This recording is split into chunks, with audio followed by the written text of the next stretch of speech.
ዛሬ ጥር 26 2018 ዓ.ም የወርቅ ዋጋ መረጃ የደረሰ ብለን ልንመለከት መተናል። እንግዲህ ጨመረ ወይስ ቀነሰ የሚለውን ሁሉንም ካራቶች አስመለከታችሁና መረጃውን እንግዲህ ታገኛላችሁ ማለት ነው። ወርቅ እንደምታውቁት ዝም ብሎ የግብይት ዕቃ አይደለም፣ የልፋትም ውጤት ነው። እንዲሁም ደግሞ ለትውልድ የሚተርፍ ቅርስን ማቆየት በተጨማሪም ደግሞ የፍቅር መግለጫ ስጦታ ሆኖ የሚያገለግል ነገር ነው። እናም ገበያውን ሚስጥሩን ማወቅ እጅግ በጣም ወሳኝ የሆነ ነገር ነው። ምክንያቱም ወጥ የሆነ ዋጋ የለውም። ትላንትና በጣም ከትላንት ወዲያ ጨምሮ ነበር ብለን ነበር። ትላንት ደግሞ የተወሰነ ለዘብ ማለት ነገር ተስተውሎበት ነበረ። ዛሬ ጥር 26 ዕለተ ማክሰኞ 2018 ዓ.ም በጥሬው በስንት እየተሸጠ ነው? አዝማሚያው ምንድን ነው? ምን ላይ ደርሷል? የሚለውን የምንመለከት ይሆናል ማለት ነው። በተጨማሪም ዋጋውን ብቻ አይደለም ነግራችሁ ምን ያህል የጥራት ደረጃ ፒዩሪቲ ሌቭል እንዳለው እንዲሁም በአሜሪካ ዶላር በግራም እንዲሁም በኢትዮጵያ ብር በግራም በስንት እየተሸጠ እንደሆነ የምነግራችሁ ይሆናል። እስከ መጨረሻው አብራችሁን ቆዩ። ለዚህ ቪዲዮ አዲስ ከሆናችሁ ላይክ በማድረግ ጀምሩት። ለቻናሉም አዲስ ከሆናችሁ ሰብስክራይብ በማድረግ ቤተሰብ ሁኑ። ከታችኛው ከ14 ካራት ጀምረን እነግራችኋለሁ። 14 ካራት 1 ግራም ወርቅ ዛሬ ላይ በ13779 ከ02 በመሸጥ ይገኛል። ትላንትና ጭማሪ ነበረው በጣም ከዛሬው ጋር ሲታይ ማለት ነው። ዛሬ ጨምሯል ወይስ ቀንሷል ብንል ዛሬ የተወሰነ እንዲሁ ቅነሳ ላይ ነው ያለው ማለት ነው። ከትላንት ጋር ሲታይ በጣም ቀንሷል። ትላንትና 14000 ምናምን ነበር እየተሸጠ የሚገኘው በ1000 ምናምን ብር እንግዲህ መቀነሱን ማየት ይችላል። 15 ካራቱም እንዲሁ በአሜሪካ ዶላር 95 ከ28 ወይም ደግሞ በኢትዮጵያ ብር በ14763 ከ24 በመሸጥ ላይ ይገኛል። 16 ካራቱን እንዲሁ ስንመለከት 60.38 የወርቅ ንጽህና ያለው 16 ካራት ወርቅ በአሜሪካ ዶላር በ101 ከ64 የአሜሪካ ዶላር ሲሸጥ በኢትዮጵያ ብር ደግሞ በ15747 ከ46 ነው በመሸጥ የሚገኘው። ይህም አሪፍ የሚባል ዋጋ ነው። ከትላንት ተመሳሳይ ቀን ጋር ሲነጻጸር እንዲሁ ቅናሽ አለው ማለት ይቻላል ማለት ነው። ቀጥሎ የምነግራችሁ የ17 ካራቱን ወርቅ ነው። በጥሬው 17 ካራት ወርቅ ፒዩሪቲ ሌቭሉ ስንት ነው ካላችሁኝ 66.26 የወርቅ ንጽህና አለው። ለምንድን ነው ያነሰው ካላችሁ የሀገር ወርቅ ከውጭ ጋር ሲነጻጸር የተወሰነ ልዩነት አለው፣ ያንሳል። ለዛ ነው በአሜሪካ ዶላር 17 ግራሙ 17 ካራቱ በ107 ከ99 የአሜሪካ ዶላር እየተሸጠ ነው የሚገኘው።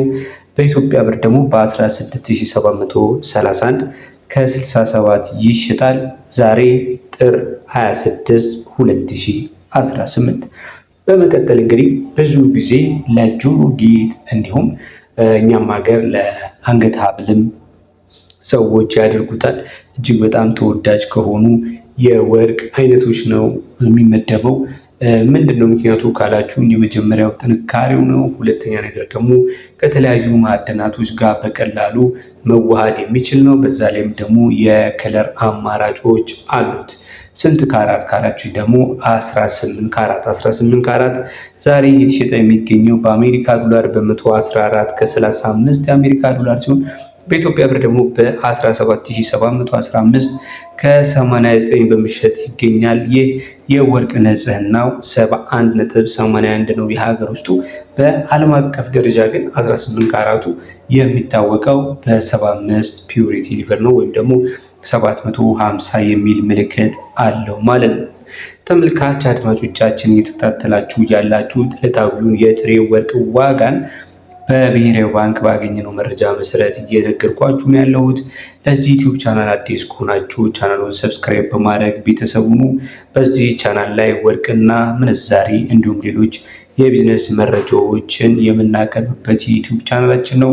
ቤተሰብ በመሆን አብራችሁን ትቆዩ ዘንድ በማክበር እናሳስባለን። ቀጥለን የምንነግራችሁ የ19 ካራቱ ነው። 19 ካራቱ ስንት ነው የተሸጠ የሚገኘው ካላችሁኝ በ120 ከ70 የአሜሪካ ዶላር ነው። ይህም በጣም ቅናሽ አሳይቷል ማለት ይቻላል። በኢትዮጵያ ብር ደግሞ 19 ካራቱ 18700 ከ10 ሳንቲም በመሸጥ ይገኛል ማለት ነው። 20 ካራቱ ስንት ገባ ካላችሁ ዛሬ ጥር 26 2018 ዓ.ም 20 ካራት 1 ግራም በጥሬው በአሜሪካ ዶላር በ127 ከ05 እየተሸጠ ይገኛል። በኢትዮጵያ ብር ደግሞ በ19684 ከ32 ነው በመሸጥ ላይ የሚገኘው። ፒዩሪቲ ሌቭሉ 20 ካራቱ ኦልሞስት 82 የወርቅ ንጽህና አለው ማለት ነው። 82% ንጹህ ወርቅ ነው ማለት ነው። በመቀጠል እንዲሁ በውበቱ እንዲሁም ደግሞ በጥራቱም ተወዳዳሪነት የሌለው በዓለም አቀፍ ደረጃ ወርቅ ሲባል ብዙ ሰዎች ወደ አእምሯቸው የሚመጣው የ21 ካራቱ ነው። የወርቅ መለኪያ ይባላል በውበትም ማለት ነው። ምንም እንኳን ከሱ የሚበልጡ ካራቶች በጥራት ቢኖሩ 21 ካራት ግን ብዙ ሰዎች ይመርጧቸዋል። የሱ በጥሬው ስንት ገብቷል ካላችሁ እንግዲህ ትንሽ የመተንፈስ አይነት አዝማሚያ ነው እያሳየ ያለው የዛሬው መረጃ ማለት ነው። ፒዩሪቲ ሌቭሉ 87.5 ነው በዓለም አቀፍ ደረጃ። በኢትዮጵያ ብር ደግሞ በ86.84 ይታወቃል።